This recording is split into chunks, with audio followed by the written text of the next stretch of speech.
Hi everybody, I hope that you are settling into the class and getting a feel for the way that I have our Canvas course organized and the things that you have to do. So you'll see that when you go to the home page now, the week 2 button is up, and when you click into it, you're going to go right to the summary of the week. I do want to walk you through some of the assignments because we are starting on phonetics and phonology this week. There's a little bit of technical information here, and it's a lot of information, and it goes really fast. It's pretty intense, but we do look at first the kind of theoretical side, and then we get into how it applies to the classroom with some really interesting material and assignments. So let's go ahead and take a look at our class, and I will show you what I mean. When you look at the summary for the week, you will see that we have 6 assignments for this next week, 3 on Wednesday and 3 on Saturday. And then you can use the next button to scroll your way through the assignments. The first thing that you come to is a quiz. And the quiz is mostly based on this document, and then I have some other supporting documents that you can take a look at. A short video that I made about 3 sounds that you may be a little bit confused about. And then for those of you who listen to podcasts, I've got a couple of great podcasts about phonetics. So it's really interesting, and if you like it, please go ahead and subscribe so you can learn all kinds of information about linguistics. Okay, so scrolling through to the next assignment is a summary, and this is about phonetics and phonology and teaching pronunciation. So read through the article here, and then what I need you to do is pick out the most important points, write about 200 words or a little bit more, and then your reaction. So what do you think? How will you use it? Why is it important? And the next assignment is another summary. And for this assignment, we are comparing Spanish and English. And so I have a couple of articles for you that talk about the differences, and then a video down here at the bottom. And then what I want you to do is to list 2 differences between Spanish and English sounds. And you can get as specific or as general as you want here. And then this is kind of your opinion. What do you think is going to make a person be able to pronounce sounds of a language that they're learning? We're going to talk about this in a couple weeks, so this is kind of a little bit of a preview to get you thinking about the topic. So just whatever you think right now, there's no right or wrong answer to number 2. Okay, then we move into our Saturday assignments, and I've got a quiz here. Actually, for both of the quizzes, you have 3 chances to get the highest possible score.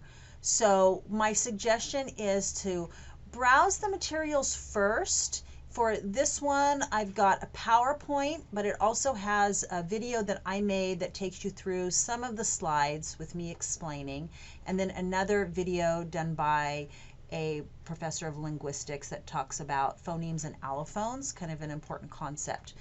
And so what you should do is just kind of go through the materials, take the quiz once, see what questions you missed, and then try to find the answers to those questions. Okay, then we've got an exercise here about phonotactics of English, and what the word phonotactics means is the patterns of sounds that a language can have. In terms of complexity, English is about in the middle. There are some languages that are much more restrictive where English has a lot of consonant blends, for example, and two vowels that can go next to each other called a diphthong. But there are also languages that have more complicated consonant clusters at the beginning and ends of syllables. So for this exercise, what you need to do is look at the pattern that I'm putting. So in this case, so for number 1, the example is a consonant and then a vowel. And so I'm looking for any word that has the sound of a consonant and the vowel. Now, do not give me the spelling. That's consonant and vowel. Really, what you need to do is concentrate on the pronunciation. This is a little bit difficult because we're so used to seeing words in writing and thinking about the spelling of words, but you have to get away from that. So, for example, the number 1, it's consonant and then vowel, and you can see that the word that I've given you as the example answer, it actually, the spelling starts with 2 consonants, but these 2 letters, S and H, they are not 2 different consonants when you pronounce the word. So the consonant is sh, which is 1 sound, even though in English we happen to spell it with 2 letters. And then the vowel is E. Okay.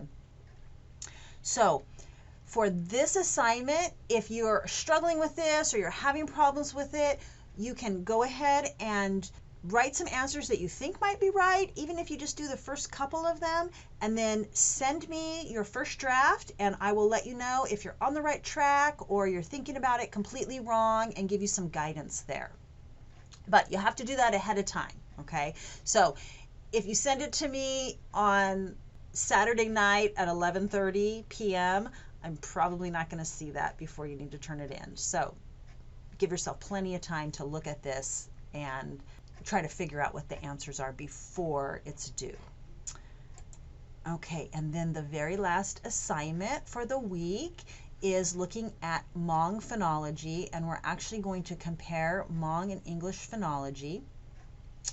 I've got a reference here that has the English Phonemic Inventory. So these are all the phonemes, all the consonants, phonemes in English.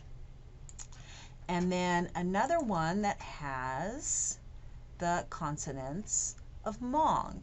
And so you can see that the symbols are quite different if we go back and forth. And what I'm asking you to do is to look for differences. So if a person is a Hmong native speaker and they are trying to learn English, then these are the consonants that are going to be in their head. They are going to have these consonants. When you take a look at these symbols, some of them are the same. There are some that Hmong does not have. And so those would be the ones that a Hmong speaker would have a lot of trouble with, especially sounds that are a little difficult or strange or hard to pronounce. So that's what I want you to think about for a person whose first language is Hmong. When they're trying to learn English, what consonants are they going to have difficulty pronouncing? And then go the other way. A person whose first language is English, and if they're trying to learn Hmong and trying to pronounce Hmong, what are the difficulties that they're going to have? Okay, I hope that explanation helps you with some of these assignments, and I know we're going really fast. We're jumping right into phonetics and phonology, which are part of the core areas of linguistics. For week 3, we're going to kind of get away from that and look at language acquisition and get into that topic. It's really, really interesting, and I think a lot of this information is going to come together during that week, and then that's knowledge and information that you'll need to use for the rest of the semester. Okay, let me know if you have any questions about anything, or anything looks weird or something doesn't work on Canvas. Shoot me an email. I will get back to you as soon as I can. Have a great weekend, and I will talk to you later. Bye-bye.